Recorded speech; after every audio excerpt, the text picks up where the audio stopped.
Retail के संबंध में मैं ये जोर देकर बताना चाहूँगी कि हमारे पेट्रोल पंप्स पर डीजल और पेट्रोल की सप्लाई पर्याप्त है, परंतु इसके बावजूद कुछ ऐसे इंस्टेंस हमारे सामने आ रहे हैं जहां पर पैनिक बाइंग देखी जा रही है।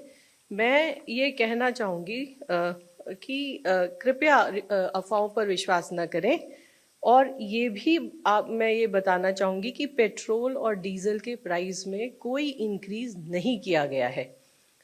6 अप्रैल 2022 से लेकर अब तक पेट्रोल और डीजल के प्राइसेस में कोई इंक्रीज नहीं किया गया है।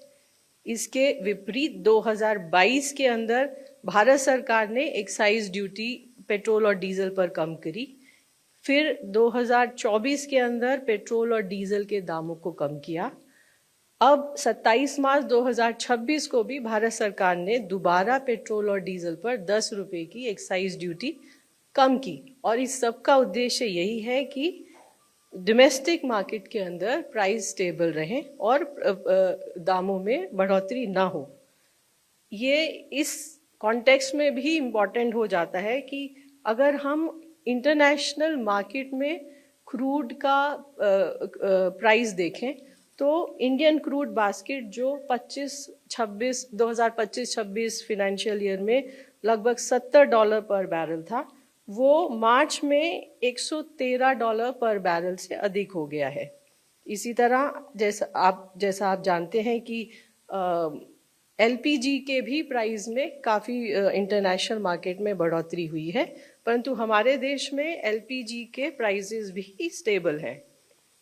इसी तरह हमारे यहाँ रिफाइनरीज ऑप्टिमम कैपेसिटी पर ऑपरेट हो रही हैं और क्रूड इन्वेंट्रीज भी ऑप्टिमम है, मेंटेन्ड है।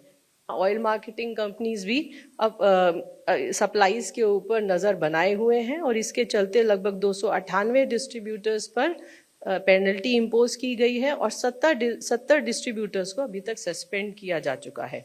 मैं फ्यूल प्राइसिंग के बारे में जब मैं अपनी ब्रीफिंग दे रही थी तो मैंने बहुत स्पष्टता से आपको बताया कि हमारा जो इंटरनेशनल क्रूड का प्राइस है या एलपीजी का प्राइस है उसमें बहुत वॉलेटिलिटी है, और उसके बावजूद भी भारत सरकार ने कोई प्राइस इंक्रीज नहीं किया है।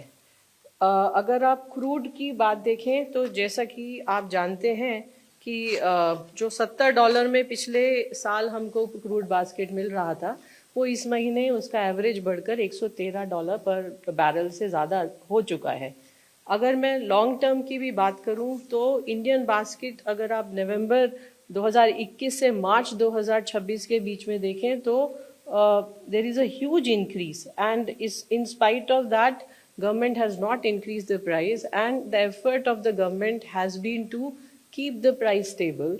और इसी के चलते इस वॉलेटिलिटी को एब्जॉर्ब करने के लिए भारत सरकार ने एक्साइज ड्यूटी कम की, ताकि ये जो भार है वो जो हमारे कंज्यूमर्स हैं उन पर ट्रांसफ़र ना हो। ये एक गौर देने वाली बात है। इसके साथ ही भारत सरकार ने SAED इंक्रीज़ किया, और इसका जो स्पेशल एक्साइज ड्यूटी और इसका स्पेशल एक्सपोर्ट ड्यूटी, एंड इसका भी जो पर्पस था वो ये था कि हमारे जो भी रिफाइनर्स हैं वो मोटिवेट हों डोमेस्टिक मार्केट में ही प्रोडक्ट को सेल करने के लिए।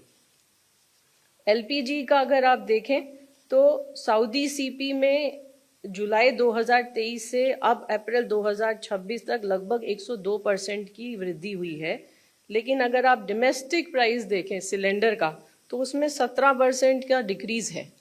अगर यही फिगर आप PMUY के लिए देखें तो जो डिक्रीज है, प्राइस रिडक्शन है, वो लगभग 32% है। So I think the data is speaking for itself, and the effort of the government also is visible.